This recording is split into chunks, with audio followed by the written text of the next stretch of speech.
Welcome to Mettur Agaram TNPSC page மையம். போன கிளாஸில் பார்த்தீங்கன்னா 9th புக்கில் இருக்கக்கூடிய 6 வரை நம்ம இயல் வாரியாக வீடியோ பார்த்தோம். இப்போ பார்த்தீங்கன்னா 7வது இயல், 8வது இயல், 9வது இயல் 3 இயலும் இன்றைக்கி நம்ம ஃபுல் வீடியோவை பார்க்க போகிறோம். மிஸ் பண்ணாத கடைசி வரைக்கும் பாருங்க. வரக்கூடிய ஓகேங்களா டிஆர்பி, டெட்டு, டிஎன்பிசி, எஸ்ஜிஎல் ஆகிய தேர்வுகளுக்கு தமிழ் ரொம்ப ரொம்ப முக்கியம். இதுவரை பார்த்தீங்கன்னா நம்ம பார்த்தது எல்லாமே உரைநடை. இதுக்கு முன்னாடி பார்த்தீங்கன்னா வினா வங்கி, ஒவ்வொரு புக்கில் இருக்கக்கூடிய வினா வங்கியை இயல் வாரியாக வீடியோ போட்டிருக்கோம். நம்மளுடைய பின்னாடி வீடியோவில் நீங்கள் பார்த்துக்கலாம். இப்போ நம்ம உரைநடையை நம்ம வீடியோவை பார்க்க போகிறோம். மிஸ் பண்ணாத கடைசி வரைக்கும் பாருங்கள். வாங்க வீடியோவுக்கு போகலாம். ஓகேங்களா?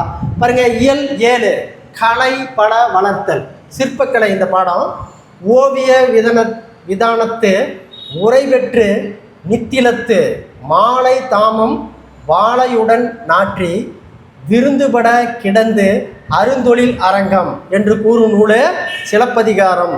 மனிதனின் சிற்பென்னும் நுட்பக்கலையை கல்லில் உலகத்தில் வடிக்க தொடங்கினான். மனித நாகரிக வளர்ச்சியின் தொடக்கமே சிற்பக்கலை கொள்ளலாம். கண்ணையும் கருத்தையும் கவரும் வகையில் உருவங்கள் அமைந்த கலை சிற்பக்கலை. சிற்பம் செய்ய உதவுபவை கல், உலோகம், செங்கல், மரம். சிற்ப தொழிலுக்கு உரிய பொருட்கள் 10 என கூறும் நூல் திவாகர நிகண்டு. சிற்ப தொழிலுக்கு உரிய பொருட்கள் 10 என கூறும் நூல் திவாகர நிகண்டு.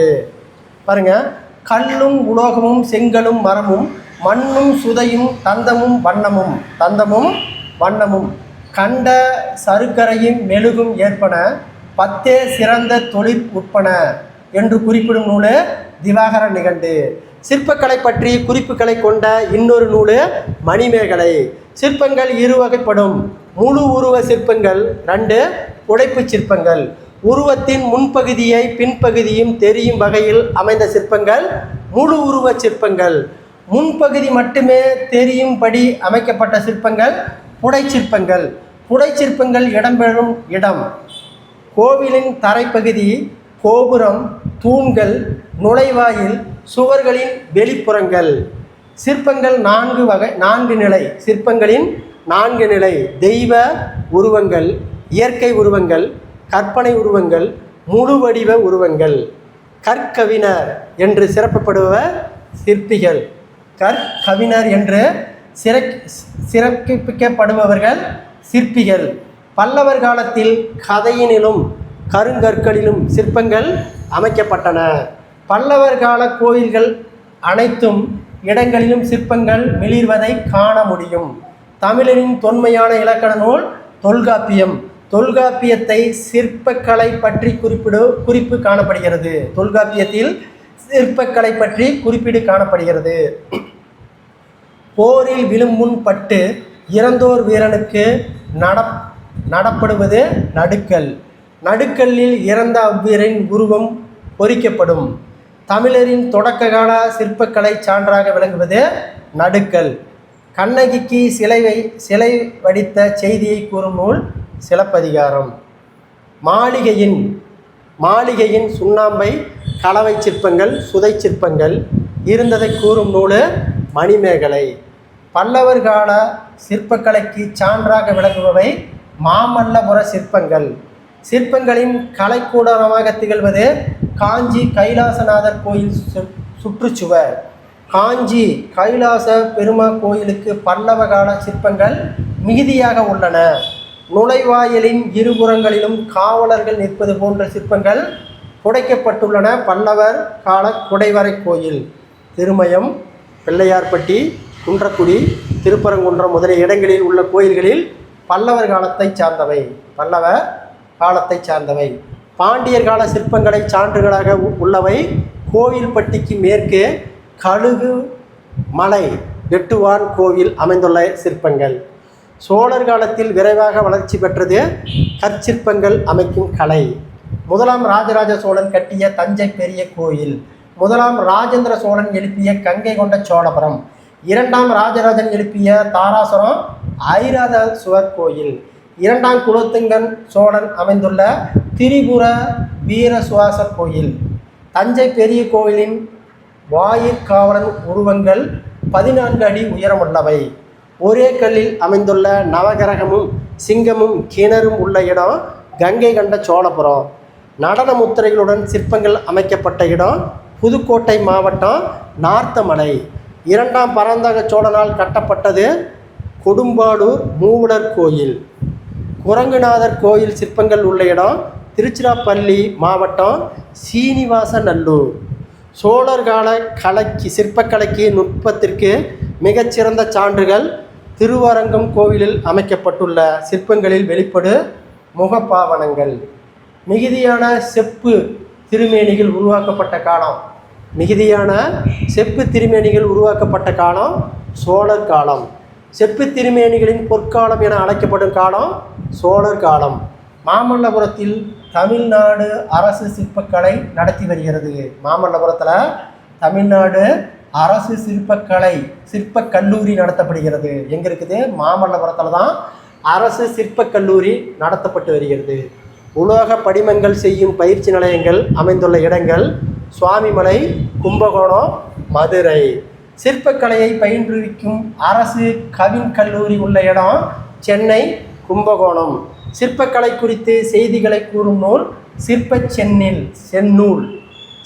செந்நூல் என்னும் நூலை வெளியிட்டது தமிழ்நாடு தொழில்நுட்ப கல்விக் கழகம். கோயில்களில் மிக உயர்ந்த கோபுரங்கள் எழுப்பப்பட்டது விஜயநகர மன்னர் காலத்தில். தெலுங்கு, கன்னட நாட்டு சிற்பக்கலையின் தாக்கம் தமிழக சிற்பங்களில் ஏற்பட்டது. குதிரைகள் முன்கால்களை தூக்கி நிற்பது போன்ற சிற்பங்களை மண்பாண்ட தூண்களில் அமைத்தவர்கள் விஜயநகர மன்னர்கள். பல்வேறு ஓசைகளை எழுப்பும் இசைக்கு கற்றூன்களை அமைத்தவர்கள் விஜயநகர மன்னர்கள். ஆயிரங்கால் மண்டபங்களை அமைத்தவர்கள் நாயக்க மன்னர்கள்.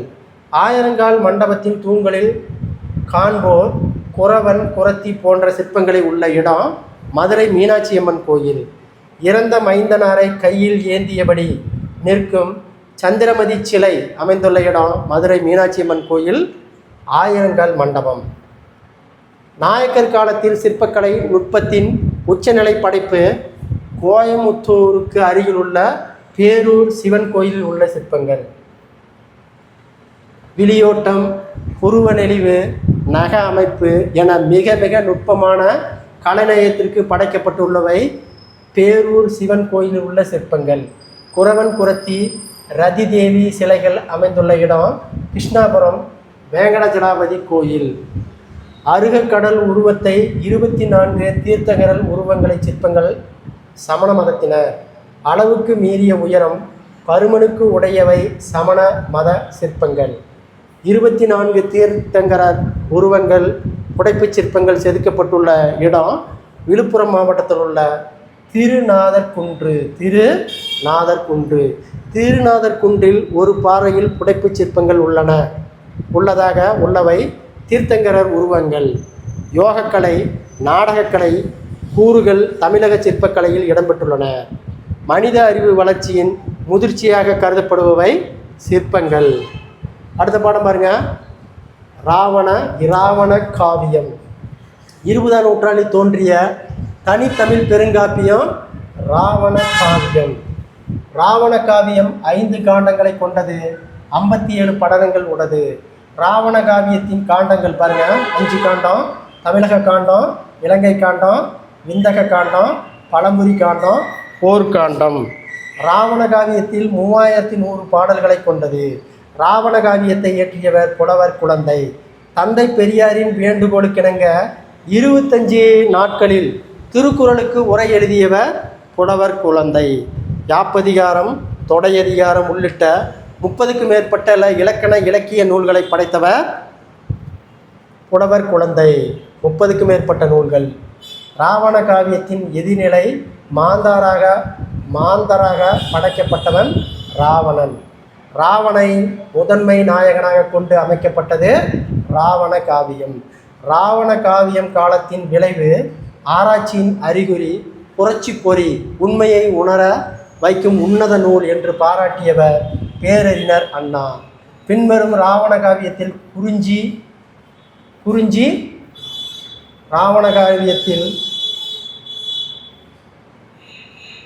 பின்வரும் ராவண காவியத்தில் குறிஞ்சி வருணனை பாடல் வரிகள்.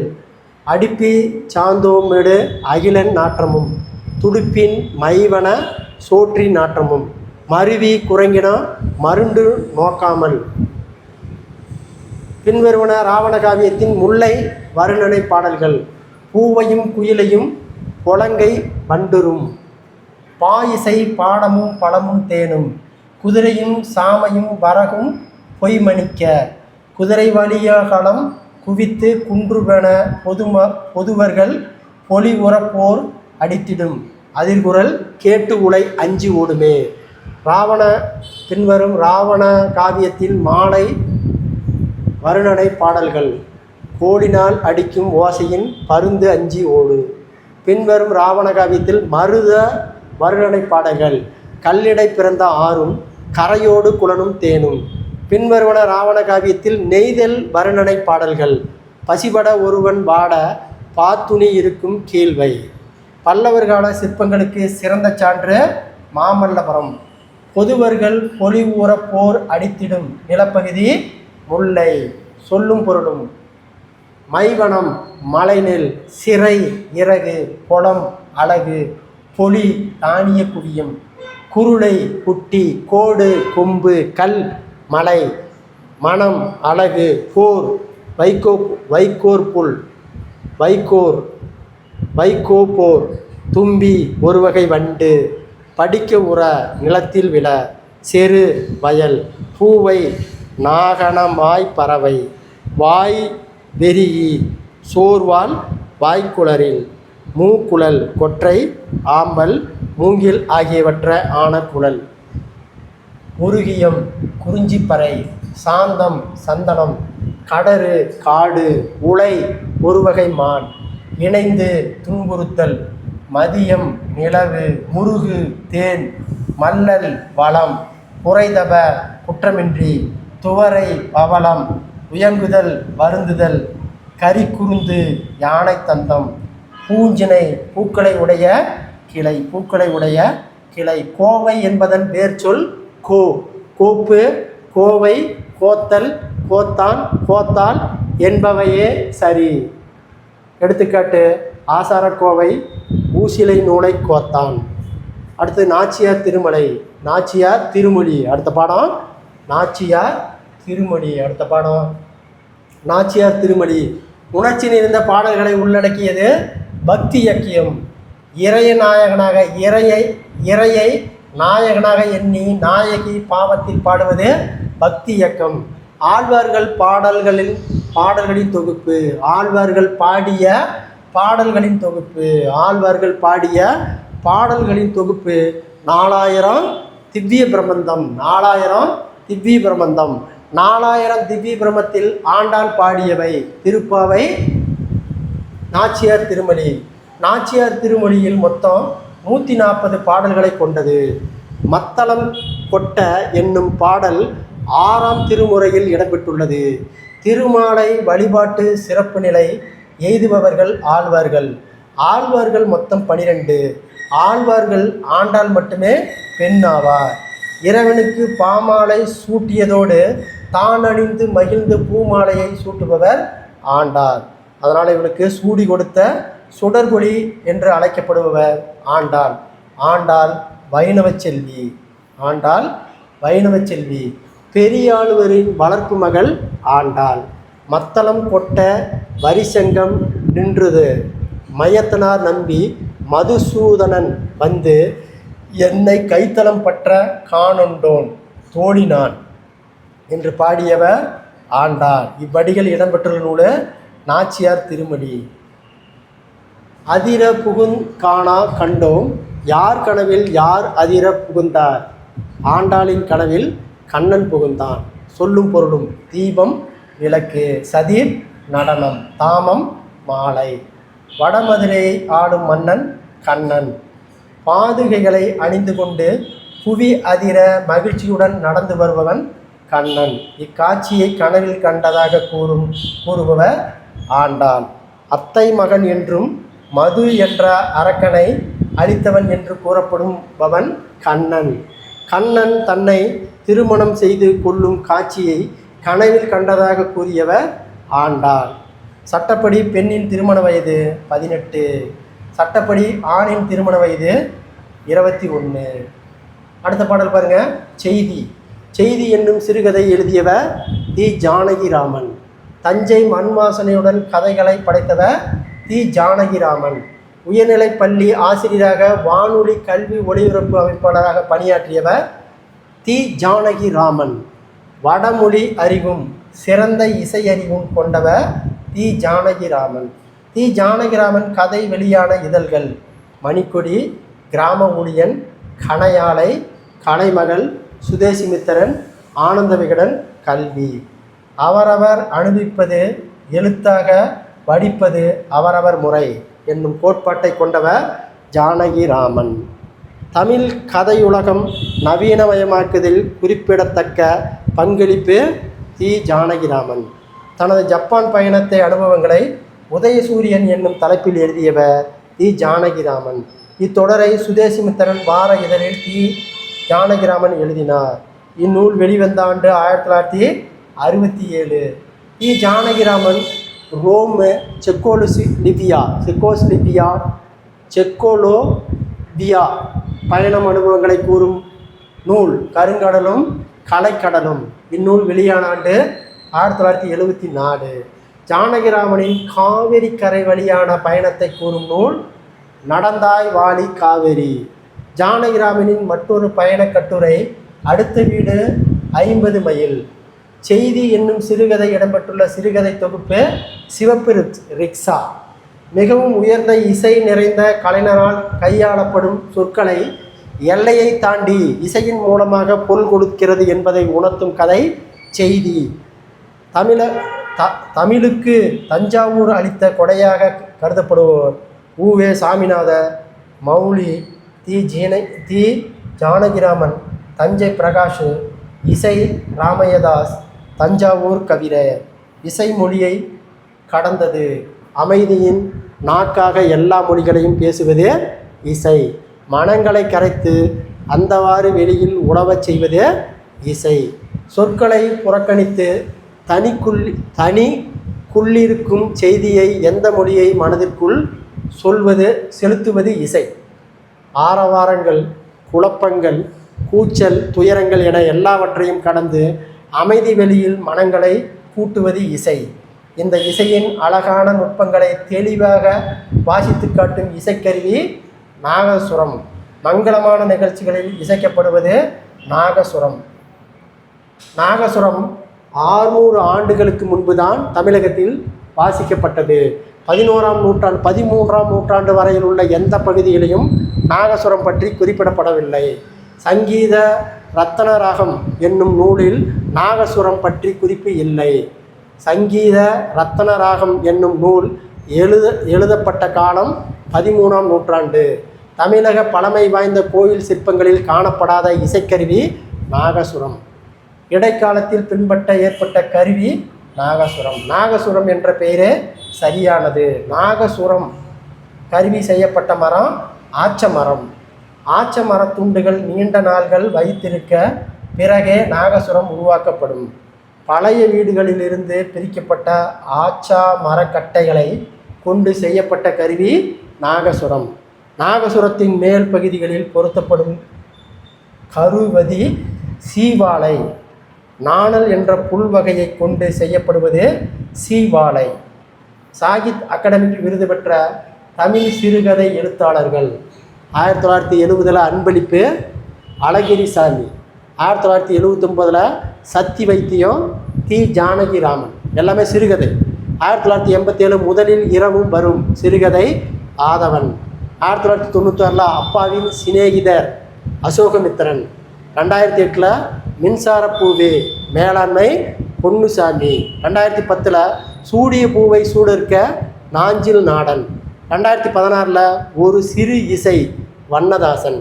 2017 காந்தல் நாட்கள் இன்குலஃப். 2018 சஞ்சாரம் ராமகிருஷ்ணன். 2018 மொழிபெயர்ப்பு நூல் மலையாளம் யூசப். 2019 சூலு சோ தர்மன். 2020 செல்லாத பணம் இமயம். 2021 சிவப்பு கழுத்து ஒரு பச்சை பறவை அம்மை. இது எல்லாமே சாகித்ய அகாடமிக்கு விருது பெற்ற நூல்கள். பின்வரும் சிறுகதை பற்றிய புதுமை பித்தன் கூறும் நூல்கள். இது 2023-24 இப்போ புதுசாக ரிலீஸ் ஆன இலக்கிய நூல்கள். சிறுகதை என்றால் சிறிய கதை கொஞ்சம் பக்கங்களில் முடிந்து விடுவது என்பதல்ல. சிறுகதை என்ற பிரிவு இலக்கியத்தில் அதில் எடுத்தாளப்படும் பொருள் பற்றியது. ஒரு சிறுகதை சம்பவம் ஒரு மனநிலை ஆகிய மையமாக வைத்து எழுதப்படுவது சிறுகதை. சிறுகதை பின்னில் ஆரம்பம், மத்திய சம்பவம், அதன் வளர்ச்சி அல்லது வீழ்ச்சி என்ற 3 பகுதிகள் உண்டு. சமீபத்தில் எழுதப்பட்ட அமெரிக்க சிறுகதைகளில் பழைய சம்பிரதமான ஆரம்பம் முடிவு என்ற 2 பகுதிகளுக்கும் இடையே கிடையாது. அமெரிக்க சிறுகதைகளின் கதை திடீரென்று மத்திய சம்பவத்தில் உச்சதானத்தில் ஆரம்பிக்கிறது, அதிலேயே முடிவடைகிறது. எத்தனை பெரிய வானம் எண்ணிப்பார், உனையும் நீயே அத்தனை கொய்யா பிஞ்சும் நீ அதில் சிற்றெம்பு என்று பாடியவர் பாரதிதாசன். எண்ணும் எழுத்தும் கண் இந்த தொடரை ஒருவர் 1 2 3 4 5 6 7 8 9 என்று குறிக்கிறார். அதே முறையே பின்பற்றி கீழ்காணும் சொற்களை எப்படி குறிப்பிடுகிறது? எழுத்து 1 5 6, கண்ணு 8 2 3, கழுத்து 8 5 6 7, கத்து 8 6 7. என் வகுப்பில் படிக்கும் அனைவரும் புதிய புத்தகம் வைத்திருந்தனர். ராமனும் புதிய புத்தகம் வைத்திருந்தான். எனவே ராமன் என் வகுப்பு மாணவன். இக்கூற்று உறுதியாக கூற முடியாது. கலைச்சொற்கள்: குடைவரை கோயில், கேவ் டெம்பிள், கருவூலம், ட்ரஸ்ஸரி, மதிப்புறு புனைவர், கானரி, டாக்டரேட், மெல்லிசை, மெலோடி, ஆவணக்குறும்பு, டாக்குமெண்ட், ஷார்ட் ஃபிலிம், புணர்ச்சி, கம்யூனிகேஷன், நூலும் ஆசிரியர்களும், நட்புக்கடம், அறிவுமதி, திருக்குறள் கதை, கிருபானந்த வாரியார், கையா உலக ஒரு உயிர், ஜேம்ஸு லவர்ஸ். அடுத்து இயல் 8 வாலியே நிலவே, பழந்தமிழர் சமூக வாழ்க்கை. அரணெனப்பட்டதே இல்வாழ்க்கை என்பது இல்லறம். உண்பது 4 உடுப்பது 2 என்பது எளிய வாழ்க்கை. செல்விருந்து ஓம்பி வருவிருந்து எதிர்பார்த்தல் உணர்வு பண்பு. கொள்வது மிகை கொள்ளாது கொடுப்பது குறைபடாது வாழ்தல் கொள்கை சிறப்பு. களீரெறிந்து பெயர்தல் காளைக்கு கடனை என்பது வீரம். அன்புடையார் என்பது உரியர் பிறர்க்கு என்பது தூய அன்பு. யாதும் ஊரே யாவரும் கேளீர் என்பது உலக பொதுமை. குறிஞ்சிக்கு உரிய தெய்வம் முருகன், முல்லைக்கு உரிய தெய்வம் திருமால், மருதத்திற்கு உரிய தெய்வம் இந்திரன், நெய்தலுக்கு உரிய தெய்வம் வருணன், பாலைக்கு உயர்ந்த உரிய தெய்வம் கொற்றவை, வெற்றியை கொண்டு வணங்கும் பெண் தெய்வம் கொற்றவை, வீரத்தை உணர்த்தும் வீரர்களுக்கு செய்யப்படுவது நடுக்கல் வழி, நல்லமர்க்கு கடந்த நானுடைய மறவர், பெயரும் பீடும் எழுதி அதர்தரும் பழி சூட்டிய பிறக்கும் நிலை நடுக்கல் என்று கூறும் நூல் அகநானூறு. பழந்தமி பல்வேறு விழாக்களை கொண்டிருக்கும் என்பதை கூறும் நூல்கள் அகநானூறு, கலித்தொகை, பரிபாடல். அருமின் சேரும் அகலிரு நடுநாள், மருகு விலங்குறுத்தி மாலை தூக்கு என்று கூறும் நூல் அகநானூறு. வெறியறி சிறப்பின் வெவ்வாய் வேளன், வெறியாட்டு அயர்ந்த காந்தலும் என்று கூறும் நூல் தொல்காப்பியம். சங்க காலத்தில் ஆடவர் இடையில் ஓர் ஆடையும் மேலே ஒரு துண்டும் அணிந்திருந்தன. சங்க காலத்தில் மேற் சட்டையை கஞ்சுகம் என்ப. சங்க காலத்தில் துணி தைப்பவர் துண்ணக்காரர் என்ப. சங்க காலத்தில் சிறுவர் அணியும் கழுத்தணி ஐம்படைத்தாளி. புகை விரிந்தன போங்குதுகில் குடியி, ஆவியின் ஆவிர்நூல் கலிங்கம் என்று கூறும் நூல் புறநானூறு, பெரும்பானாற்றுப்படை. ஆண்மகனின் வீரத்தை புலப்படுத்தும் முல்லை நிலத்திற்கு ஏறு தழுவுதல். உயிர் காக்கும் அமுதம் எனப்படுவது உணவு. பழந்தமிழரின் உணவுகள் அரிசி, திணை, வரகு. அவைப்பு மான் அரிசி அமலை வெண்சோறு. கவைத்து நாள் அளவன் கலவையோடு பெருகுவீர் என்று கூறும் நூல் சிறுபானாற்றுப்படை. அகல வாழ்வை பாடுவது அன்பின் ஐந்திணை. பழந்தமிழர் திருமண முறையில் பெண்ணுக்கு மணமகன் பாசியும் அளிப்பது வழக்கம். மண நிகழ்வின் போது மணமக்களை நெல்லும் மலரும் கலந்த நீரில் நீராடுவ. மணமுணவு ஒழிக்க மணமக்களை தலைவி நிலம் தந்து மூத்தோர் வாழ்ந்துரை வழங்குவது பழந்தமிழர் திருமண முறை. சிறுவனை விளையென பெருந்தோர் பண்ணினோம் முன்கடை நரிநீர் சென்றிரி நேனே என்று கூறும் நூல் நற்றிணை. இல்லத்தாரின் தலையாய் கடமைகள் விருந்தோம்பல், சுற்றம் தழுவுதல், வறியோர் தூவர் உடைத்தல், இசையும் இன்பமும் ஈதல், மூன்றும் அசையும் இருந்தற்கு அரும்புணர்வு என்பன என்று கூறும் நூல் நற்றிணை. திருக்குறளின் கல்வியின் சிறப்பை விளங்கும் அதிகாரங்கள் கல்வி, கேள்வி, அறிவுடைமை. 11 கீழ்க்கணக்கு நூல்கள் பலவற்றை விளக்குவது கல்வியின் சிறப்பு. பின்வருவன இசை நூல்கள்: மூதுரை, முதுகுறு, பெருநாரை, பெருங்குருகு, பஞ்ச பாரதியம், இசை நுணுக்கம், பஞ்சமரபு. இது எல்லாமே இசை நூல்கள். அடுத்து பாருங்க, பல்கேள்வி துறை போகிய தொல்லையென நல்லாசிரிய உருளி குறித்தெடுத்த உருவெழும் கொடியும் என்று கூறும் நூல் பட்டினப்பாலை. பழந்தமிழர் சமூகத்தில் இரும்பாடும் பொன்னாடும் கருவிகளும் நகைகளும் செய்யப்பட்டன. ஊர் ஊராக சென்று உப்பு வணிகம் செய்பவர் உவன.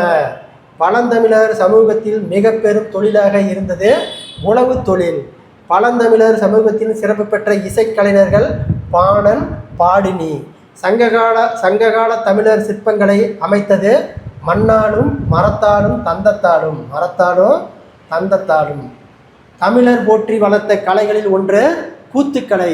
சங்க காலத்தில் கலைஞர்கள் கூத்தர், விரலியர். மண்ணுயிர்க்குரிய கூத்து வேந்தியல், மற்றவருக்குரிய கூத்து பொதுவியல். அடுத்த பாடம் பாருங்க, சீவக சிந்தாமணி. நிகழ்வுகளை கருத்தையும் கூறும் தன்னுணர்வு பாடல்களை அமைந்தவை சங்ககால இலக்கியங்கள். அறக்கருத்துக்களை கூறுவன அமைந்தவை 11 கீழ்க்கணக்கு நூல்கள். ஒப்பில்லாத தலைவன் ஒருவனது வாழ்க்கையை பாடுவது காப்பியம். சீவகனை தலைவனாக கொண்டு தோன்றிய காப்பியம்தான் சீவக சிந்தாமணி. சீவக சிந்தாமணி 50 காப்பியங்களில் ஒன்று. 50 காப்பியங்கள் சிலப்பதிகாரம், மணிமேகலை, குண்டலகேசி, வளையாபதி, சீவக சிந்தாமணி. விருத்தப்பாவால் இயற்றப்பட்ட முதல் காப்பியம் சீவக சிந்தாமணி. சீவக சிந்தாமணியின் உட்பிரிவு இலாம்பகம். சீவக சிந்தாமணியில் உள்ள இலாம்பகங்கள் 13. மணநூல் என அழைக்கப்படும் நூல் சீவக சிந்தாமணி.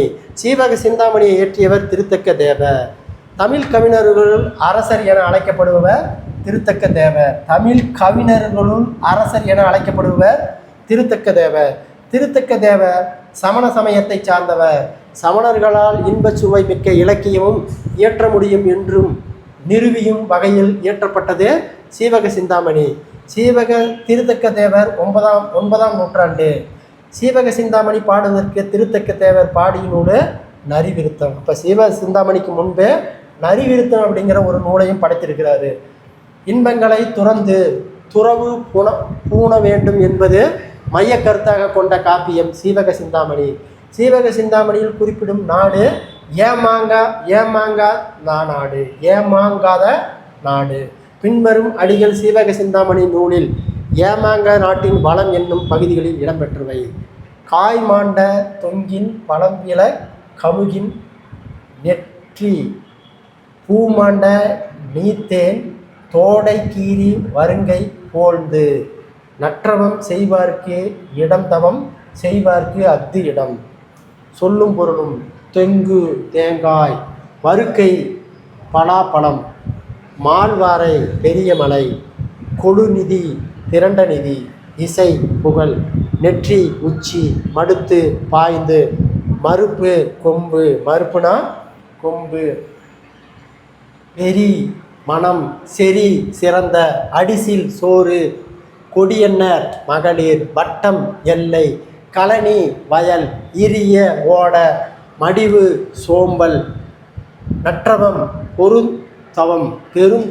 பொருந்தவம், வெற்றம் வெற்றி, சொல் அரும் சூல்பம் பாம்பின் தோற்றம் போல், இவ்வமையால் விளக்கப்படும் சூழ்கொண்ட நெற்பயிர், மேலாளர் செல்வமே போல் தலை நிறுவி, இவ்வடியில் விளங்கப்படும் தலை நிமிர்ந்து நிற்கும் நெற்கதிர், கல்வி சேர் மாந்தாரின் இறைஞ்சி காய்ந்தவே, இவ்வடியில் விளங்குவது முற்றறிந்த தலை சாய்ந்த நெற்கதிர்.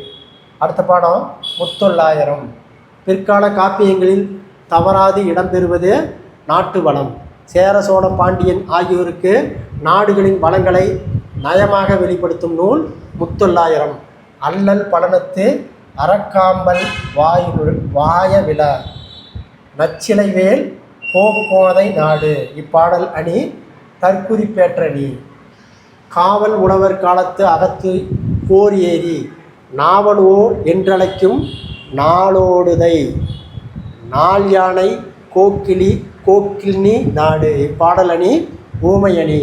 நத்தத்தின் இளஞ்சனையும் பண்ணனை குவிமொட்டு பந்தர் இளமுகின் பாலையும் சிந்தி தென்னவன் நகைமுத்த தென்கொடையான் நாடு.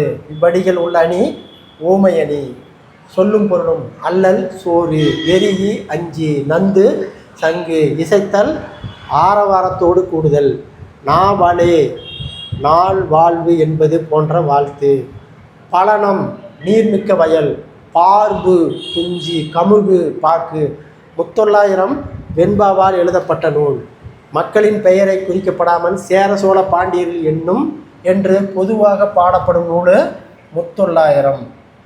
3 மன்னர்களை பற்றி பாடப்படும் 900 பாடல்களை கொண்ட நூல் முத்தொள்ளாயிரம்.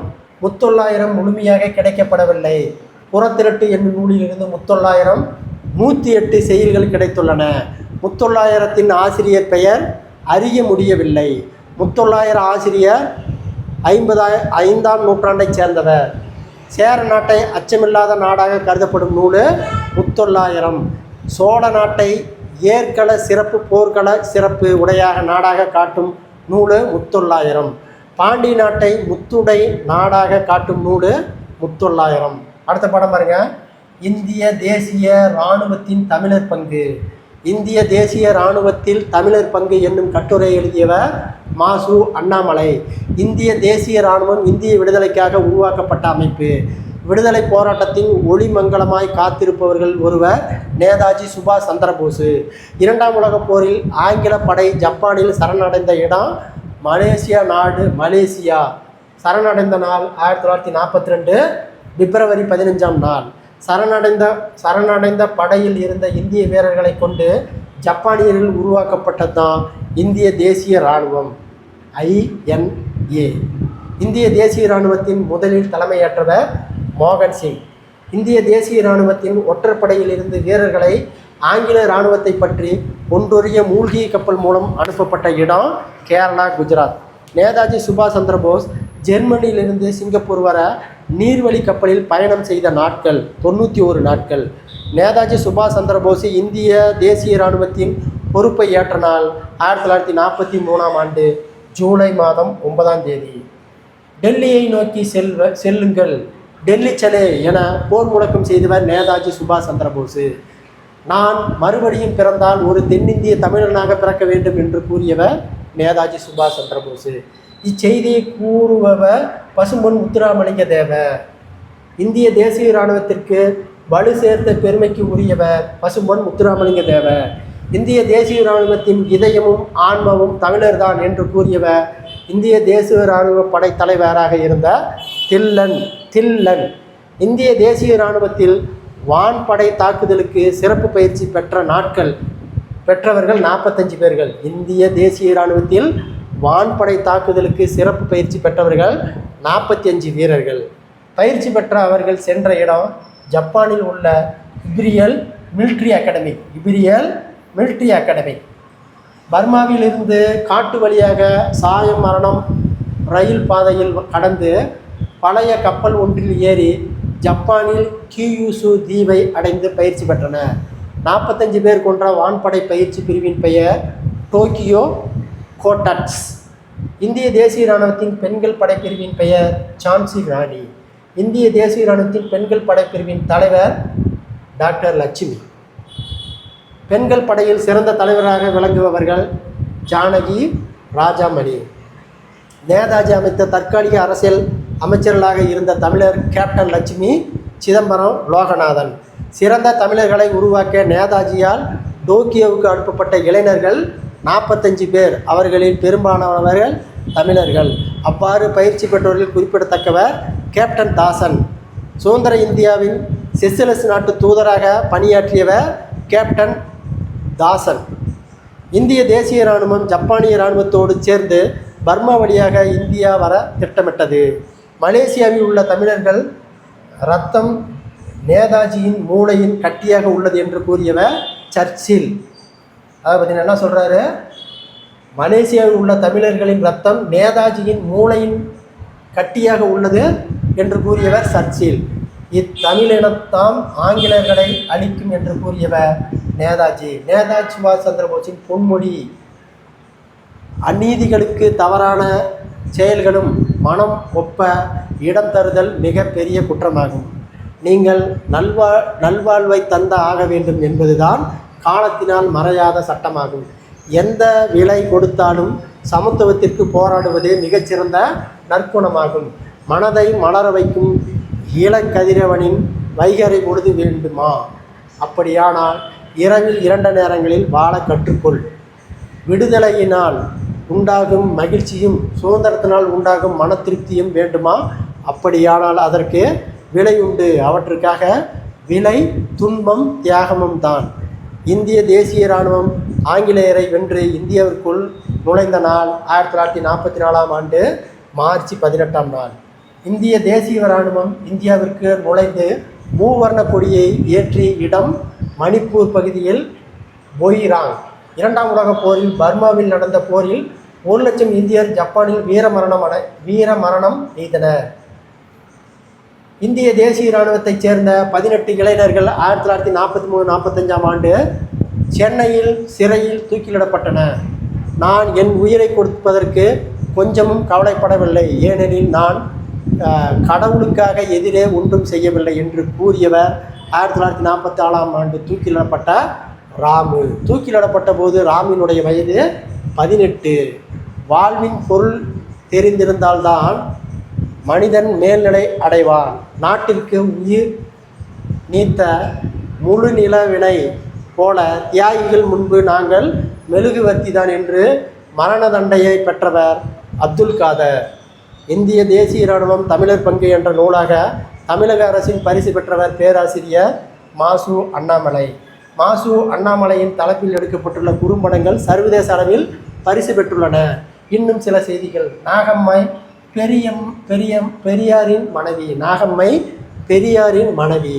பகுத்தறிவு வாழ்க்கை நெறிக்குள் ஆட்படுத்தப்படுவதோடு கணவருடன் இணைந்து பொது வாழ்க்கையில் ஈடுபட்டவர் நாகம்மை. அகில இந்திய காங்கிரஸ் கட்சிக்கு தமிழர் மாநிலத்தின் முதல் பெண் சார்பாளர் நாகம்மை. தென்னகத்தின் மதுவிலக்கு போராட்டத்தை மகாத்மா காந்தியின் ஆணையை ஏற்று முன்னின்று நடத்தியவை நாகம்மையாரும் பெரியாருடைய தங்கை கண்ணம்மாவும். மதுவிலக்கு போராட்டத்தை திரும்ப பெறுவது என் கையில் இல்லை, ஈரோட்டில் இருக்கும் 2 பெண்கள் கையில் தான் இருக்கிறது என்று கூறியவர் காந்தியடிகள். அவ்வாறு குறிப்பிடப்படுவர் நாகம்மையும் கண்ணம்மாவும். வைக்கம் போராட்டத்தில் பெரியார் சிறைபிடிக்கப்பட்டு பின்பு அந்த போராட்டத்தை தொடர்ந்து நடத்த வைக்கம் சென்றவர் அன்னை நாகம்மை. பெரியாரின் அனைத்து பணிகளும் உறுதுணையாக இருந்தவர் நாகம்மை. இயக்க தோழர்களை அன்புடன் அரவணைத்து அன்னமிட்ட அன்னையாக திகழ்ந்தவர் நாகம்மை. குடியரசு இதழின் பதிப்பாளராக பணியாற்றியவர் நாகம்மை. வயலிடை புகுந்தாய் மணிக்கதிர் விளைந்தாய், வளைந்த சொல் கால்வெல் ஆற்றே என்று பாடியவர் வாணிதாசன். பின்வரும் குறிப்புகளில் குறிக்கப்படும் மாவட்டம் கடலூர். கிழக்கு கடற்கரை சாலையில் அமைந்துள்ள மாவட்டம். வங்காள விரிகுடாவின் கடற்கரையில் வேகமாக வளர்ந்து வரும் பெருநகரம். தொடர்வண்டி நிலையத்தோடு இணைக்கப்பட்ட புகழ்வாய்ந்த கடற்கரை துறைமுகமாக இங்குள்ளது. இந்தியாவிலேயே அதிகளவு பழுப்பு நிலக்கரி கிடைக்கும் சுரங்கம் உடைய ஊரை கொண்ட மாவட்டம். சுரமுனை காடுகளும் கூடிய ஏரி இம்மாவட்டத்தில் ஆழமான சுற்றுலா தலமாக உள்ளது. போர்ச்சுகீசில் வணிகம் நடத்திய பழமையான பரங்கிப்பேட்டை இம்மாவட்டத்தில் உள்ளது. வாடிய பயிரை கண்ட போதெல்லாம் வாடிய பசுபினி மருத்துவர் பிறந்த வாழ்ந்த இடம். பாடல் பெற்ற பழமையான பல கோயில்கள் நிறைந்த மாவட்டம். இயற்கை சீற்றங்களும் அடிக்கடி அள்ளப்படும் மாவட்டம். இது கடலூர் மாவட்டம். அடுத்து கலை சொற்கள். மர்கோர், ரஸ்ட்லின், இந்திய தேசிய இராணுவம், இந்தியன் நேஷனல் ஆர்மி. செம்மொழி இலக்கியம் கிளாசிக் லிட்ரேச்சர். நாட்டுப்புற இலக்கியம் ஃபேக் லிட்ரேச்சர். நூல்களும் ஆசிரியர்களும் தமிழர் உணவு பக்துவாச்சலா பாரதி. ஆகாயத்துக்கு அடுத்த வீடு மு மேக்தா. தமிழ்மொழி பழமொழிகள் கீவா ஜெகநாதன். அடுத்தது இயல் 9 என் தலை கடனே பெரியாரின் சிந்தனைகள். சமூகம் செம்மாந்து சீர்மையுடன் திகழ்ந்து தேவை பாகுபாடுகளற்ற மன உறுதி படைத்த மக்கள். பாகுபாட்டு இருளுக்குள் சிக்கி திணறிக் கொண்டிருந்த தமிழக மக்களை தம் பகுத்தறிவு ஒளியால் வெளிக்கொணர்ந்தவர் தந்தை பெரியார். பகுத்தறிவு, தன்மதிப்பு, சுயமரியாதை ஆகிய கண்களை மக்களுக்கு அளித்த அரும்பணியாற்றியவர் தந்தை பெரியார். தந்தை பெரியாருடைய சிறப்பு பெயர்கள்: வெந்தாடி வேந்தர், பகுத்தறிவு பகலவன், வைக்க வீரர், ஈரோட்டு சிங்கம், சுயமரியாதை சுடர், பெண்ணினின் போர் முரசு, புத்தளக தொலைநோக்காளர், தெற்காசியாவின் சாக்ரட்டிஸ். மூடப்பழக்கத்தின் மூழ்கி கிடந்த தமிழ் மக்களை பகுத்தறிவு பாதைக்கு அழைத்து சென்றவர் தந்தை பெரியார். அடிமையாய் உறங்கி கிடந்த சமூக விழிப்பதற்கு சுயமரியாதை பூபாலம் இசைத்தவர் தந்தை பெரியார். மானமும் அறிவும் கொண்டவர்களே தமிழராக வாழ வேண்டும் என்று அரும்பாடுபட்டவர் தந்தை பெரியார். தானம் முயன்று கற்று சுயமாக சிந்தித்து அறிவர்க்கு கருத்துக்களை வெளியிட்டவர் தந்தை பெரியார். எச்செயலையும் அறிவியால் கண்ணோட்டத்துடன் அணுகியது ஏன், எதற்கு, எப்படி என்ற விளக்குகளை எழுப்பி அறிவின்படியே சிந்தித்து முடிவெடுப்பது பகுத்தறிவு. ஜாதி உணர்வு ஆதிக்க உணர்வை வளர்க்கிறது, மற்றவர்களின் உரிமைகளை பறிக்கிறது, மனிதர்களை இழிவுபடுத்துகிறது என்றவர் தந்தை பெரியார். ஜாதி என்ற கட்டமைப்புகளை உடைத்தெறிய வேண்டும் என்றவர் தந்தை பெரியார். மதம் என்பது மனிதர்களை ஒற்றுமைப்படுத்துவதற்காகவோ பிரித்து வைப்பதற்காகவோ என கேட்டவர் பெரியார். கடவுள் மறுப்பு கொள்கையை கடைபிடித்தவர் பெரியார். சமூக வளர்ச்சிக்கு மிகச் சிறந்த கருவியாக பெரியார் கருதியது கல்வி. கல்வி சுயமரியாதை உணர்ச்சியும் நல்லொழுக்கத்தையும் ஏற்படுத்த வேண்டும் என்றவர் பெரியார். அறிவியலுக்கும் புறம்பாலான செய்திகளை, மூட பழக்க வழக்கங்களை பள்ளிகளில் கற்றுத்தரக்கூடாது, சுய சிந்தனை கல்வியினை கற்றுத்தர வேண்டும் என்று கூறியவர் பெரியார். மனப்பாடத்திற்கு முந்தைய அளிக்கும் தேர்வு முறையை, மதிப்பெண்களும் முதன்மை அளிக்கும் முறையை கடுமையாக எதிர்த்தவர் பெரியார். பெரியார் எதிர்த்தவை: இந்தி திணிப்பு, குலக்கல்வி திட்டம், தேவதாசி முறை, கல்லுண்ணல், குழந்தை திருமணம், மணக்குடை. பின்வரும் பெரியாரின் கருத்துக்கள்: ஒரு மொழியின் தேவை என்பது அதன் பயன்பாட்டு முறையை கொண்டு அமைகிறது. இந்தியாவிலேயே பழமையான மொழி தமிழ் மொழியாகும். இன்றைய அறிவியல் வளர்ச்சிக்கேற்ற நூல்கள் தமிழில் படைக்க வேண்டும் என்று கூறினார். மொழியே நூலான இலக்கியமே, எதனாலும் மனிதனுக்கு மானம், பகுத்தறிவு, வளர்ச்சி, நற்பண்பு ஆகியவை தன்மையை உண்டாக்க வேண்டும். அறிவியல் கருத்துக்களும் தத்துவ கருத்துக்களும் அனைவரும் பொதுவான வகையில் இடம்பெற்றுள்ள நூல் திருக்குறள். மதிப்பு மிக்க நூலாக பெரியவர் கருதியது திருக்குறள். திருக்குறளை ஊற்றி படித்தவர்கள் சுயமரியாதை உணர்ச்சி பெறுவார்கள் என்றார் பெரியார். கால வளர்ச்சிக்கேற்ப தமிழ் எழுத்துக்களை சீரமைக்க தயங்கக்கூடாது என்று கருதியவர் பெரியார். மொழி என்பது உலகின் போட்டி போராட்டத்திற்கு ஒரு போர்க்கருவியாகும். அக்கருவியின் காலத்திற்கேற்ப மாற்ற வேண்டும் என்றார் பெரியார். உயிரெழுத்துக்களின் ஐ என்பதை ஐ எனவும் அவு என்பதனை அவு எனவும் சீரமைத்தவர் பெரியார். ஐயா, ஐயா, அவ்வை, அவ்வை. எழுத்து சீரமைப்பதற்கான மாற்று எழுத்துக்களை வரி வடிவம் உருவாக்கியவர் பெரியார். பெரியாரின் எழுத்து சீர்திருத்த சிலவற்றை தமிழக அரசு நடைமுறைப்படுத்திய ஆண்டு 1978. கூற்று: பெரியாரின் உயிரெழுத்து ஐ என்பதனை ஐயா எனவும் அவ் என்பதனை அவ் எனவும் சீரமைத்தார். காரணம், சில எழுத்துக்கள் குறைப்பதன் வாயிலாக தமிழ் எழுத்துக்களின் எண்ணிக்கை குறைக்கலாம் என்று எண்ணினார். கூற்று இரண்டும் சரி. வேலைவாய்ப்பில் 50 விழுக்காடு இடஒதுக்கீடு பெண்களுக்கு தர வேண்டும் என்றவர் பெரியார். பொருளாதாரத்தில் பெண்கள் பிறரை சார்ந்து வாழ வேண்டிய நிலை இருக்கக்கூடாது என்றார் பெரியார். பெரியாரின் விதைத்த விதைகள்: கல்வியிலும் வேலையிலும் வாய்ப்பிலும் இடஒதுக்கீடு, பெண்களுக்கு இடஒதுக்கீடு, பெண்களுக்கான சொத்துரிமை, குடும்ப நலத்திட்டம், கலப்பு திருமணம், சீர்திருத்த திருமண சட்ட ஏற்பு. சிக்கனம் என்பது அருங்குணம் பெரிதும் வலியுறுத்தியவர் பெரியார். சென்னையில் நடந்த பெண்கள் மாநாட்டில் ஈவேராவுக்கு பெரியார் பட்டம் வழங்கப்பட்ட நாள் 1938 நவம்பர் 13. தந்தை பெரியாரை தெற்காசியாவின் சாக்ரட்டிஸ் என பாராட்டி வழங்கப்பட்ட நிறுவனம் ஐக்கிய நாடுகள் சபை யுனெஸ்கோ. இப்பட்டம் 27/6/1970. 1970 தான் யுனெஸ்கோ நிறுவனம் சாக்ரட்டிஸ் பட்டம். 1978 தபால் தலை வெளியீடு. திருமணம் போன்ற விழாக்களை பகட்டுற்றி மிகவும் எளிமையாக சீர்திருத்த முறையிலும் நடத்த வேண்டும் என்றவர் பெரியார். அறிவியல் அடிப்படையில் அமைந்தவை பெரியாரின் சிந்தனைகள். சமூக சீர்திருத்த பேரடியாக வாழ்ந்து மறைந்தவர் பெரியார். பெரியார் தோன்றுவதற்கு இயக்கம் சுயமரியாதை இயக்கம். சுயமரியாதை இயக்கம் தோற்றுவிக்கப்பட்ட ஆண்டு 1925. பெரியார் நடத்திய இதழ்கள் குடியரசு, விடுதலை, உண்மை. பெரியார் நடத்திய ஆங்கில இதழ் ரிவால்டு. தொண்டு செய்த பழுத்தப்படா, தூய தாடி மார்பில் விழும், மண்டை சுரப்பை உலகம் தொழும், மனக்கொகைகள் சிரத்தை எழும் என்று பாடியவர் பாரதியார். தந்தை பெரியார் பகுத்தறிவு பகலவன், சுயமரியாதை சுடர், பெண்ணின போர் முரசு, புத்தளக தொலைநோக்கல், ஈரோட்டு சிங்கம், வைக்கம் வீரர், தெற்காசியாவின் சாக்ரட்டிஸ், இதெல்லாம் பெரியாருடைய அடைமொழிகள். அடுத்த பாடம் பாருங்க. ஒளியின் அழைப்பு. ஒளியின் அழைப்பு என்னும் கவிதையை எழுதியவர் நா. பிச்சமூர்த்தி. பின்வரும் நா. பிச்சமூர்த்தி ஒளியின் அழைப்பு என்னும் கவிதையில் இடம்பெற்றுள்ள வரிகள். ஒளியை வேண்டி பெருமரத்துடன் சிறு கமுகு போட்டியிடுகிறது, அதுவே வாழ்க்கை போர். முண்டி போதும் துணிவே இன்பம், உயிரின் முயற்சியே வாழ்வின் மலர்ச்சி. சொல்லும் பொருளும் மின்னுன வானம், ரவின கதிரவன், கமுகுண பாக்கு. மரபு கவிதை யாப்பு பிடியிலிருந்து விடுபட்ட கவிதைகள் புது கவிதைகள்.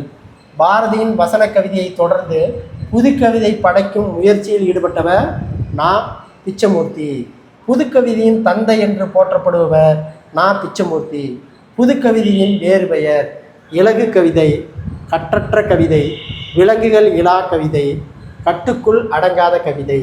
தொடக்கத்தில் வழக்கறிஞராகவும் பின்னர் இந்து சமய அறநிலைத்துறை அலுவலராகவும் பணியாற்றியவர் நா. பிச்சமூர்த்தி. நா. பிச்சமூர்த்தி துணை ஆசிரியராக இருந்த இதழ்கள் அனுமான், நவசக்தி. நா. பிச்சமூர்த்தி படைத்தவை புதுக்கவிதை, சிறுகதை, ஓரங்க நாடகங்கள், கட்டுரை. நா. பிச்சமூர்த்தியின் முதல் சிறுகதை ஜயனஸ் சிக்கி பலி. 1932 கலைமகள் பரிசு பெற்றவர் நா. பிச்சமூர்த்தி. நா. பிச்சமூர்த்தியினுடைய புனைப்பெயர் பிசகு ரேவதி. தாவரத்தின் தனித்துவம் ஈர்ப்பு விசை, எதிர்ப்பு மின்னோக்கி வரைவது. புதுக்கவிதை தோற்றத்தையும் வளர்ச்சியும் என்னும் நூலு வள்ளிக்கண்ணன். புதுக்கவிதையின் தோற்றமோ வளர்ச்சியும் என்னும் நூலு எழுதியவர் வள்ளிக்கண்ணன். தாவேத சிங். தாவேத சிங் என்னும் கவிதை எழுதியவர் லாவேட்ஸு. லாவேட்ஸு சீனாவில் பொது ஆண்டுக்கு முன்பு 2ஆம் நூற்றாண்டுக்கு முன்பு வாழ்ந்தவர். லாவேட்ஸுவின் சமகால வாழ்ந்தவர் ஜீவனானி கன்ஃபியூஸ், அதாவது சீனாவின் கன்ஃபியூசியஸ். சீன சிந்தனையின் பொற்காலமாக இருப்பது லாவேட்ஸி காலம். லாவேட்ஸி தாவேவியம் என்ற சிந்தனை பிரிவை சேர்ந்தவர். ஒழுக்கத்தை மையமாக வைத்து சிந்திப்பவர் கன்ஃபியூசியஸ். இன்றைய வாழ்வை மகிழ்ச்சியாக வாழ வேண்டும் என்னும் சிந்தனையை முனைந்தவர் லாவேட்ஸி. இன்றைய வாழ்வை மகிழ்ச்சியாக வாழ வேண்டும் என்ற சிந்தனையை வலியுறுத்துவது தாவேவியம். தாவேவியம். இருப்பது இல்லத்திருப்பது ஆகிய இரண்டும் நிலைகளுக்குள் உள்ளடங்கியது வாழ்க்கை. வாழ்க்கையின் உருவத்தை வரைந்து வைப்பவை வெற்றிட அனுபவங்கள். ஒன்றை பிடித்து பிடியை விட்டு பிரிதொன்று எட்டி பிடிக்க முன்னேற ஏற்படுவது வெற்றி அனுபவங்கள். பின்வரும் லாவேஷனுடைய கவிதை வரிகள். ஆரக்கால் 30 சக்கரத்தின் மையத்தில் இணைகின்றன, ஆனால் சக்கரத்தின் பயன் அதன் காலி பகுதியில் கிடைக்கிறது. மாண்டத்தின் பயன் அதன் காலி பகுதியில் கிடைக்கிறது. வாயிலும் சன்னலும் வெற்று வெளி என்பதால் பயன்படுகின்றன. ஒரு பக்கம் இருத்தலின் பலன் கிடைக்கிறது, இன்னொரு பக்கம் இருத்தலின் மையமாக பயன்படுத்தி கொள்கின்றன. வடிவத்தை வரையை செய்வது இல்லை என்பது இன்மை என்னும் என்று வார்த்தை புறக்கணிக்க வேண்டும் என்பதே லாவேட்ஸனுடைய கருத்து.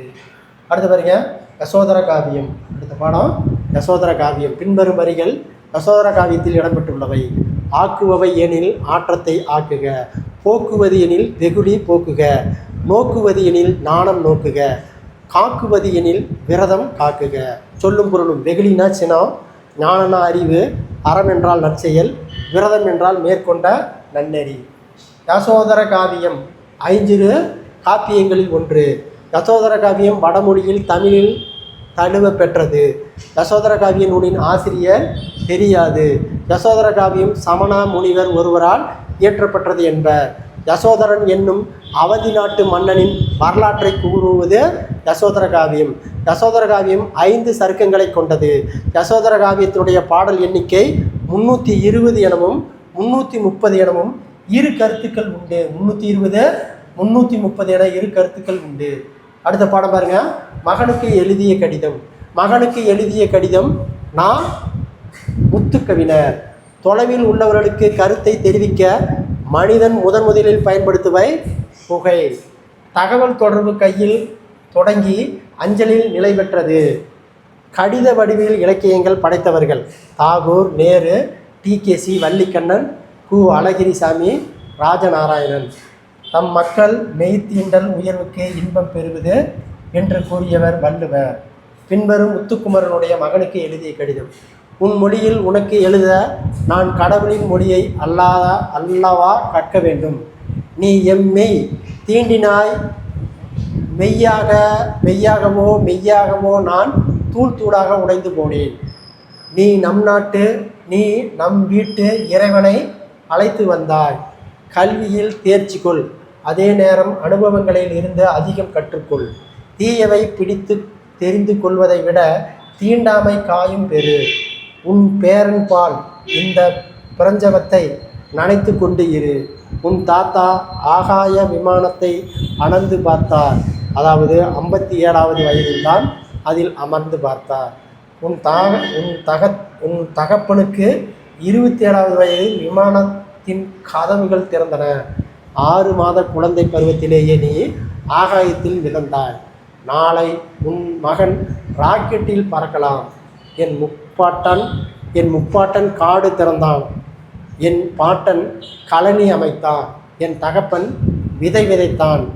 உன் தகப்பன் நீர் ஊட்டினார். நீ அறுவடை செய்து கொண்டு இருக்கிறாய். உனக்கான காற்றை நீயே உருவாக்க பழகு. பயணங்களில் ஜன்னல்களே முதுகு பின்னாலே 2 கண்களை திறந்து வைக்கின்றன. ஒரு பக்கத்தில் தொடுகிற போது நீர் ஒரு அனுபவத்தை தொடுவாய். உன் பாட்டனும் தகப்பனும் புத்தகங்களின் காட்டில் தொலைந்தவர்கள். பின்வரும் முத்துக்குமரனின் தூர் என்னும் கவிதையில் இடம்பெற்றுள்ள வரிகள். இன்று வரை அப்பா கதவுகளின் பின்னிருந்தவன் அப்பாவோடு பேசுகிறார். கடைசி வரை அப்பாவும் மறந்தே போனார். மனசுக்குள் தூரெடுத்து உண்டு போது துணிவே இன்பம். இவ்வடிகள் இன்பமும் உருவாக்கியது துணிவு. பானையின் வெற்றிடமே நமக்கு பயன்படுகிறது. விடைக்கேற்ற வினாவிற்கு தேர்வு. பானையின் எப்பகுதி நமக்கு பயன்படுகிறது? ஞானம் என்பதன் பொருள் அறிவு. உமர்கயம். பின்வரும் உமர்கயம் கூற்று. இருந்தெழனும் சமுதாயம் அந்த பேரிலிருந்து வந்தது. எதனுடைய குணத்தையும் விளக்க முடியாது. எவராலும் நமக்கு மகிழ்ச்சி தோன்றவாயும் துயரமும் சுரங்கமும் நாமே. நீதியின் இருப்பிடம் அநீதியின் அஸ்திவாரம் நாமே. ரசம் போன கண்ணாடி சகலமும் தெரியும் ஜாம்சியன் மயக்கிண்ணம் 2ம் நாமே. திங்கள் முடி சூடுமாலை தென்றல் விலை யாடுமாலை. தாங்கு முகில் சூடமலை தமிழ் முனிவர் வாழுமலை. பொங்கருவி தூங்குமலை பொதிகமலை எனமலை என்று பாடியவர் குமரகுருவர். கலைச்சொற்கள். எழுத்து சீர்திருத்தம். Referencing of literature. மெய்யியல் தத்துவம் லிஜோடிபி. அசை சிலம்பில். எழுத்தரு பாண்டு. எதுகை தொடை ரைம்ஸு. நூலு ஆசிரியர் பெரியாரின் சிந்தனைகள். வே ஆணைமுத்து. அஞ்சல் தலைக்கதை SP சட்டர்ஜி. மொழிபெயர்ப்பு பீமு சாம்பா சிவன். தங்கைக்கு மு வரதராஜன. தம்பிக்கு அறிஞர் அண்ணா. அடுத்த பாடல் பாருங்க. இயல் 10. அடுத்தது இயல் 10. ஓகேங்களா? அன்பின் அறவேன் விரிவாகும் ஆளுமை. விரிவாகும் ஆளும் உண்மை என்னும் கட்டுரை படைத்தவர் பேராசிரியர் தனிநாயகம் அடிகள். இலங்கையில் யாழ் பல்கலைக்கழகத்தில் தனிநாயகம் அடிகள் ஆற்றிய பாஸ்கர் நினைவு அறக்கட்டளையில் சொற்பொழிவு விரிவாக்கும் ஆளுமை என்னும் கட்டுரை. இக்கட்டுரை பொது உடைமையாக மனிதனுக்கு தேவையான ஆளுமை பற்றி விளக்குகிறது. தமிழுக்கு தொண்டாற்றிய கிறிஸ்துவ பெரியார்களில் குறிப்பிடத்தக்கவர் தனிநாயகம் அடிகள். இதழ்கள், கருத்தரங்கங்கள், மாநாடுகள், நிறுவனங்கள் ஆகியவற்றின் மூலம் தமிழிசை உலக செயல்பட ஆக்கியவர் தனிநாயகம் அடிகள். தம் சொற்பொழிவு வாயிலாக உலகம் முழுவதும் தமிழின் புகழை பரப்பியவர் தனிநாயகம் அடிகள். அகில உலக தமிழுணர்வு மன்றம் உருவாக்க காரணமாக இருந்தவர் தனிநாயகம் அடிகள். உலக தமிழாராய்ச்சி நிறுவனம் உருவாக்க காரணம் தனிநாயகம் அடிகள். தமிழ் பண்பாடு என்ற இதழை தொடங்கியவர் தனிநாயகம் அடிகள். எல்லா நூற்றாண்டுகளுக்கும் பொருத்தமாக இருப்பது கணியன் பூங்குன்றாரின் யாதும் ஊரே யாவரும் கேளீர் என்னும் கொள்கை. முன்பு எப்போதையும் விட நம் கால பொருத்தமான அறிவுரையாக விளங்குவது யாதெனும் நாடெனும் ஊரெல்லாம் என் பொருள் சாந்துணர்வும் கல்லாதவாறு என்னும் திருக்குறள். பர்சனாலிட்டி என்பதற்கு தமிழ் சொல் ஆளுமை. நான் மனிதனை சார்ந்து எதுவும் எனக்கு புறமன்று என்பது லத்தீனில் புலவர் டெனரஸ் கூற்று. முதிர்ந்த ஆளுமை 3 இலக்கணங்களை இன்றியமையாதது என்று கூறியவர் கோர்டன் ஆல்பர்ட் கூறுவது முதலாவது இலக்கணம். மனிதன் தன் ஈடுபாடுகளை விரிவாக வளர்த்துபவை இருத்தல் வேண்டும். கோர்டன் ஆல்பர்ட் கூறும் 2வது இலக்கணம், ஒருவன் பிறர் எவ்வாறு கணிக்கப்படுகிறார்களோ அதை அறிந்து கொள்ள ஆற்றல் படைத்தவனாக இருத்தல் வேண்டும். கோர்டன் ஆல்டர் கூற்று 3வது இலக்கணம், ஆனது வாழ்க்கை சுய ஓர்மை தரும் வாழ்க்கையை தத்துவத்தை கடைபிடித்தல் நடத்தல் வேண்டும். புட்கையில்லோன் யாக்கை போல என்று கூறுவது புலவர் ஆலந்தூர் கிழவர் புறநானூரில் சொல்லியிருக்காரு. புட்கையுள்ளோன் யாக்கை போல என்பதன் பொருள் குறிக்கோள் இல்லாதவன் வெறும் சதைப்பிண்டம். அல்ட்ரிஷம் என்பதன் தமிழ் சொல் பிற அளவியல். எத்திக்ஸ் என்பதன் தமிழ் சொல்லு ஒழுக்கவியல். மேம்படாத சமுதாயத்தின் மனிதன் தன்னுடைய குடும்பத்தையும் தன் இனத்தையும் காப்பாற்றுவதாக முயல்வான் என்று கூறியவர் தனிநாயகம் அடிகள்.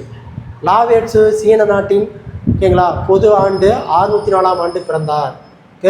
பிறர் நிலவியல் கொள்கையை தெளிவாக கற்பித்தவர்கள் லோவேட்சியம், கன்பூசியஸ்.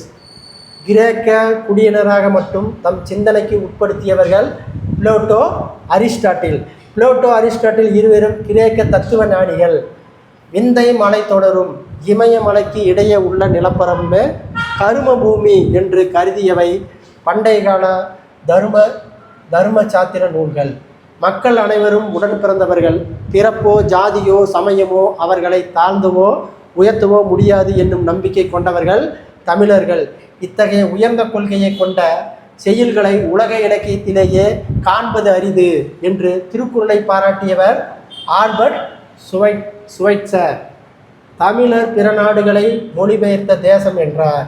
மொழி பெயர் தேசம் என்பதன் பொருள் மொழிமாற்று நாடு. உலகின் பிரிவாகவே அமைந்து தொல்காப்பியர் நிலத்தை பிரித்த முறை படுதிரை வையம் பாத்திய பண்பே என்று கூறும் நூல் தொல்காப்பியம். கடையேழு வள்ளல்கள் ஒருவரான ஆய் என்பவனை போற்றுவதற்கு காரணம் அவன் நன்மையை நன்மையாக செய்தவன். பிறர் போற்றுவர்களை என்று வேறும் நலன்களை பெறலாம் என்றோ நன்மை செய்தவன் ஆய். இம்மை செய்தது மறுமைக்கு ஆவேன், அறிவிலை வணிகன் ஆய் ஆளேன் என்று கூறும் நூல் புறநானூறு. உலகத்தமிழ் மாநாடு முதல் மாநாடு 1967 கோலாலம்பூர். சரிங்களா?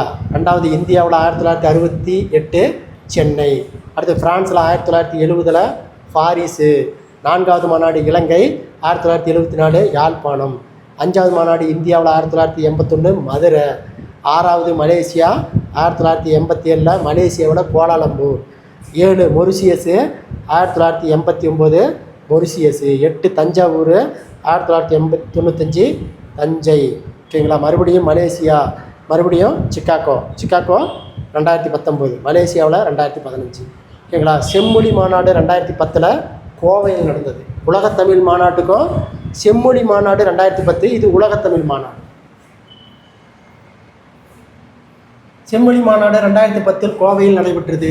பண்புடையாவது யாவர் மட்டும் அவரோடு அன்பினார் கலந்து ஒழுகுதல் அவரவர் வருத்தத்திற்கு பதிலும் பகுத்து உண்டால் பழி நாணலும் முதலியன நற்குணங்கள் குலவும் உடைமை என்று கூறும் விளக்கம் அளித்தவர் பரிபெருமான். அடிக்கடி தொகை நூல்களில் எடுத்தெழுதப்பட்டவை கங்கையும் இமயமும். நீடிக்கு உறுதிக்கு மேற்கொள்ள காட்டப்படுவது இமயம். இமயத்துக்கு கோடு உயர்த்தவன் என்று கூறும் நூல் புறநானூறு. நீண்ட வாழ்க்கைக்கு பன்மைக்கும் உவமையாக புலவர்கள் கூறுவது குமரியாறு காவிரியாறு போன்ற மணல் நிறைந்த நிலங்கள். இமயத்தீண்டி இன்குரல் பயிற்று கொண்டல் மாமலை பொழித்த துன்பரு டொழி வாலியே பலனே என்று கூறும் நூல் புறநானூறு. புட்கை மக்கள் புட்கை மகள் என்று குறிக்கோள் மாந்தரின் இயல்புகளை கூறும் நூல் திருக்குறள். தமிழர் குறிக்கோள் மாந்தனை சான்றோர் என்பர். அறிவுடையோர் என்பதன் இலட்சியம் புருஷனை போன்றவர்கள் இத்தாலி நாட்டின் உரோமையர். சமுதாயத்திலிருந்து விலகி தான் சொந்த பண்புகளை வளர்ப்பான் சாம்பியன்ஸ் அல்லது சான்றோர். அரிதாகவே சமுதாயத்தில் தோன்றுபவர் உரோமையுடைய சான்றோர். ஸ்டாய்வாதிகளின்படி அவர்களுக்கிடையே லட்சிய மனிதர்கள் ஒருவர் சிலர். தமிழ் சான்றோர் பலர் வாழும் ஊரே வாழ்க்கைக்கு இன்பத்தை தரும் என்று கூறியவர் பிசியாரந்தையர். இவ்வாறு பிசியந்தர் கூறியது கோப்பெருஞ்சோழனிடம். தமிழ் புலவர்களைப் போல ஒன்றே உலகம் என்ற கொள்கைப்படி பாராட்டி வந்தவர்கள் உரோம நாட்டு சிந்தனையாளர்கள். தமிழ் புலவரைப் போலவே உரோம நாட்டு சிந்தனையாளர்கள் கொண்ட கொள்கை பிறருக்காக வாழ்தல். மக்கள் அனைவரும் ஒரே குலத்தவர் என்று எல்லா உயிர்களையும் தொடர்பால் இணைக்கப்பட்டுள்ளது என்று சிந்திப்பவர்கள் ஸ்டாயிக்வாதிகள். ஒன்றே உலகம் மனப்பான்மையும் முதலில் மேலை நாட்டு தோன்றியவர்கள் ஸ்டாயிக்வாதிகள். எல்லோருடைய நாடுகளும் நமக்கு தாய் நாடு என்றும் நம் நாட்டு எல்லோ மக்களும் தாய் நாடு என்றும் கருதல் வேண்டும் என்று கூறியவர் செனாக்கா என்னும் தத்துவ ஞானி. நான் அண்டோனியஸ் ஆதலால் உரோமுக்கும் உரியவன், நான் மனிதன் என்பதால் உலகிற்கு உரியவன் என்று கூறியவர் மார்ஸ் அரோலியஸ் என்னும் பேரரசர். திருவள்ளுவரை உலகப் புலவர் என்று போற்றியவர் ஜியு போப். திருவள்ளுவரை உலகப் புலவர் என்று போற்றியவர் ஜியு போப். எழுதும்போது நாம் நம்மவர் என்று செருக்கோடு தம்மை கருதி எழுதுவோர் உரோம நாட்டவர். அடுத்த படம் பாருங்க, அக்கறை. அக்கறை என்னும் கதையை எழுதியவர் கல்யாணிஜி. கல்யாணியினுடைய இயற்பெயர் கல்யாண சுந்தரம். சிறுகதை, கவிதை, கட்டுரை, நாவல் என தொடர்ந்து எழுதி வருபவர் கல்யாணிஜி. வண்ணதாசன் என்ற பெயரில் கவிதை இலக்கியங்களும் பங்களிப்பும் செய்தவர் கல்யாணிஜி. கல்யாணிஜியின் கதை நூல்கள் புலரி, முன்பின், ஆதி, அந்நியமற்ற நதி, மணல் உள்ள ஆறு. கல்யாணிஜியின் கட்டுரை தொகுப்பு அகலமும் புறமும். கல்யாணிஜியின் கடின தொகுப்பு சில இறகுகள் சில பறவைகள். கல்யாணிஜியின் சிறுகதை நூல்கள் கலைக்க முடியாத ஒப்பனைகள், தோட்டத்துக்கு மொழியிலும் சில பூக்கள், உயரற்ற பறந்தல், ஒளியல் தெரிது. 2016ஆம் ஆண்டிற்கான சாகித்ய அகாடமி விருது பெற்றது ஒரு சிறு இசை என்ற சிறுகதையின் தொகுப்பு. ஒரு சிறு இசை என்ற நூலை எழுதியவர் கல்யாணிஜி. உரைநடையில் கவிதை எழுதுவதை வசன கவிதைகளின் வழியாக தொடங்கியவர் பாரதியார். வசன கவிதையின் தொடர்ச்சியே புதுக்கவிதை. சைக்கிளில் வந்த தக்காளி கூடை சரிந்து முக்கால் சிவப்பில் உருண்டது. பழங்களை விடவும் நசுங்கி போனது அடுத்த மனிதர்களின் மீதான அக்கறை. இவ்வரிகள் அக்கறை என்னும் கவிதையில் உள்ளவை. இந்த காட்டில் எந்த மூங்கில் புல்லாங்குழல் என்னும் கைக்கூவை எழுதியவர் அமுதான். பிம்பங்களற்ற தனிமைகளில் ஒன்றிலென்று முகம் பார்த்தன சலூன் கண்ணாடிகள் என்னும் கைக்கூவை எழுதியவர் முத்துக்குமார். எட்டுக்கிளியின் சத்தத்தில் மலையின் மௌனம் ஒரு கணம் அசைந்து திரும்புகிறது என்னும் கைக்கூ எழுதியவர் ஜப்பானிய கவிஞர் பாஷோ. அடுத்து குறுந்தோகை. தமிழ் சமுதாயத்தின் மாண்புகளை காட்டும் கால கண்ணாடியாக திகழ்வது சங்க கவிதைகள். இயற்கை காட்சிகள் மூலம் நாட்டு வளத்தை படம் பிடித்து காட்டுபவை குறுந்தோகை பாடல்கள். 8 தொகை நூல்களில் ஒன்று குறுந்தோகை. தமிழர் வாழ்வின் அகப்பெரு நிகழ்வுகளை கவிதையாக கூறும் நூல் குறுந்தொகை. குறுந்தொகை நூல் கடவுள் வாழ்த்துக்களாக நீங்க 41 பாடல்கள் உள்ளன. குறுந்தொகையில் அடிவரையறை 4 அடி சிற்றலையும் 8 அடி பேரலையும். குறுந்தொகை முதலில் பதித்து பெருமாள் அரங்கநாதர். பதிக்கப்பட்ட ஆண்டு 1915. நசைபெரிது உடையார் நாள்களும் நல்குவ என்னும் குறுந்தொகை பாடலை பாடியவர் பாலை பாடிய பெருங்கடுங்கோ. பாலை பாடிய பெருங்கடுங்கோ சேரர் மரபை மன்னர். இவர் பாலை பாடிய பெருங்கடுங்கோ என அழைக்க பெருங்காரணம் கலித்தொகையில் பாலைத்தலை பாடியவை. பிடிபசிகளை இய பெருங்கை வேளம் மென் சினை யாவும் பொழிந்த அன்பின் என்று பாடிய பாலை பாடிய பெருங்கடுங்கோ. இப்பாடல் இடம்பெற்றது குறுந்தொகை. யாமரம் என்பதன் பாலை நிலத்தில் வளருவது. யாமரம் என்பது பாலை நிலத்தில் வளருவது. சொல்லும் பொருளும் நசை விருப்பம், பிடி பெண் யானை, பொலிக்கும் உரிக்கும் யா ஒரு வகை மரம் பாலை நிலத்தில் வளருவது. நல்கல் வழங்குதல், வேளம் ஆண் யானை, ஆறு வழி. அடுத்த பாடம் பாருங்க. தம்மைக்கு தாய்மைக்கு வறட்சி இல்லை. தாய்மைக்கு வறட்சி இல்லை. தாய்மைக்கு வறட்சி இல்லை என்னும் சிறுகதை எழுதியவர் சு. சமுத்திரம். என் கதையின் கதைகள் என்னும் கட்டுரை எழுதியவர் சு. சமுத்திரம். சு. சமுத்திரம் பிறந்த ஊர் திருநெல்வேலி மாவட்டம். திருநெல்வேலி மாவட்டத்தில் தான் சு. சமுத்திரம் பிறந்திருக்கிறாரு. தமது பெயரை போலவே ஆழமும் விரிவும் வளமும் கொண்டவை சு. சமுத்திரத்துடையது. சு. சமுத்திரம் 300க்கும் மேற்பட்ட கவிதைகளை எழுதியுள்ளார். சு. சமுத்திரத்தின் சிறுகதை தொகுப்பு பாடாமல்லி, பாலைப்புறா, மண் சுவை, தலைப்பாகை, காகித உறவு. குறிப்பு: வாடாமல்லி, பாலைப்புறா இரண்டும் புதினங்கள். பாடநூலில் சிறுகதை என உள்ளது. வேரில் படுத்த பலா நாவலுக்கு சாகித்ய அகாடமிக்கு விருது பெற்றவர் சு. சமுத்திரம். வேரில் பழுத்த பலா நாவலுக்கு சாகித்ய அகாடமிக்கு விருது பெற்றவர் சு. சமுத்திரம். குற்றம் பார்க்கில் என்னும் சிறுகதை தொகுப்புக்காக தமிழக அரசின் பரிசை பெற்றவர் சு. சமுத்திரம். அம்மா இறந்த பிறகு அம்மாவின் அம்மாவான வளர்ப்பு தாயினம் வளர்ந்தவர் சு. சமுத்திரம். அந்த பின்னணியில் வளர்த்தம்மா என்னும் கவிதை எழுதியவர் சு. சமுத்திரம். இன்னும் சில செய்திகள். இது மிகு அழகிய வர்ணனைகளை நிறைந்த ஒரு காவியம் என்று பாராட்டப்படும் நூல் பாஞ்சாலி சபதம். பாஞ்சாலி சபதத்தை எழுதியவர் பாரதியார். தர்மங்களை நிறைந்த 5வது வேதம் எனப்படுவது மகாபாரதம். பொறாமையை உருவாக்க வந்தவன் துரியோதனன். பாஞ்சாலி சபதம் நூலுக்கு நூல் மதிப்புரை எழுதியவர் எஸ். சுப்பிரமணிய சிவா. பாஞ்சாலி சபதம் நூல் மதிப்புரை வெளியான இதழ் ஞானபானு மாத பத்திரிகை.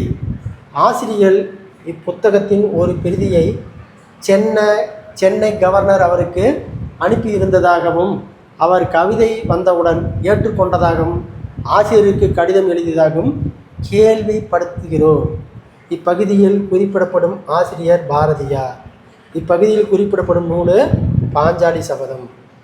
பாஷா மாணிகளும் தேசமணிகளும் அவசியம் படிக்க வேண்டிய புத்தகம் இக்கூறுகளில் கூறியது பாஞ்சாலி சபதம். கம்பரின் இராமாயண இலக்கிய என தகுதி பெற்றதோடு ஆய்வுக்குரிய பெருநூலாக கருதப்படுவது 20ஆம் நூற்றாண்டு சூழலில். இலக்கிய நோக்கில் கம்பர் தன் நூலை எழுதியவர் ஆ. பண்பாட்டுரங்கன். பாண்டுரங்கன். இலக்கிய நோக்கில் கம்பர் என்னும் நூலை எழுதியவர் ஆ. பாண்டுரங்கன். காவியம் பற்றி கோட்பாடுகளை கூறிய மேற்கத்தியர்கள் அரிஸ்டாட்டில் முதல் ஆபர் கிராம்ஸ் வரை. காவியம் பற்றி கோட்பாடுகளை கூறிய நம்மவர்கள் தாண்டி முதல் வ.உ. சூப்பா மாணிக்கம் வரை. கம்பர் காவியத்தின் கட்டமைப்பு, பாத்திர படைப்பு, கவிக்குரல் முதலியவற்றை தெளிவுபடுத்தும் நூல் இலக்கிய நோக்கில் கம்பர். நிழல் நூல் திறனாய்வு 100க்கு 100 என்னும் நூலை எழுதியவர்கள் ஞானி அறிவான். இலக்கிய வடிவங்களுக்கு புகழ் பெற்றவை. வெண்பாவிற்கு புகழேந்தி பரணிக்கு ஜெயம் கொண்டார். பரணிக்கோர் வெண்பாவிற்கு புகழேந்தி பரணிக்கோர் ஜெயம் கொண்டார். விருத்தம் என்னும் ஓன்பகுதியில் உயர்ந்த கம்பர். கோவை உலா அந்தாதிக்கு ஒட்டக்கூத்தர். கண்பாய கலாமத்திற்கு இரட்டையர்கள். வசைபாட காலமேகர். பண்பாய பக்தர் சாந்தம் பாடிக்காக மேற்கொண்ட கூறியவர் பலப்பட்டடை சொக்கநாத புலவர். பலப்பட்டடை சொக்கநாதர் புற எத்தனையும் வேதம் உறந்து எவ்வொருவும் தம்முயல் போல் எண்ணி.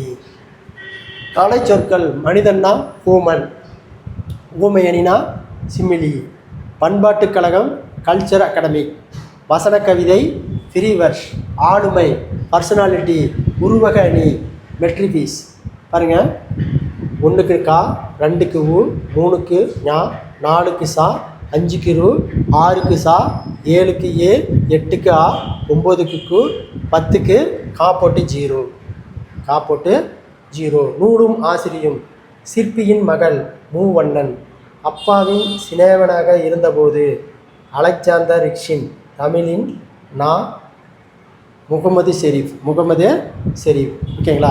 இத்துடன் பார்த்தீங்கன்னா ஓகேங்களா 10 இயல்கள் வரை 9வது புக்கில் உரைநடைய நம்ம வீடியோவை பார்த்தோம். இந்த வீடியோ பிடிச்சிருந்தா சப்ஸ்கிரைப் பண்ணிக்கோங்க, லைக் பண்ணிக்கோங்க. இதனுடைய வினா விடை ஓகேங்களா ஏற்கனவே வினா வங்கியில் போட்டிருக்கு, நீங்கள் அதை பார்த்து பயனடையலாம். ஓகேங்களா? நன்றி, வணக்கம்.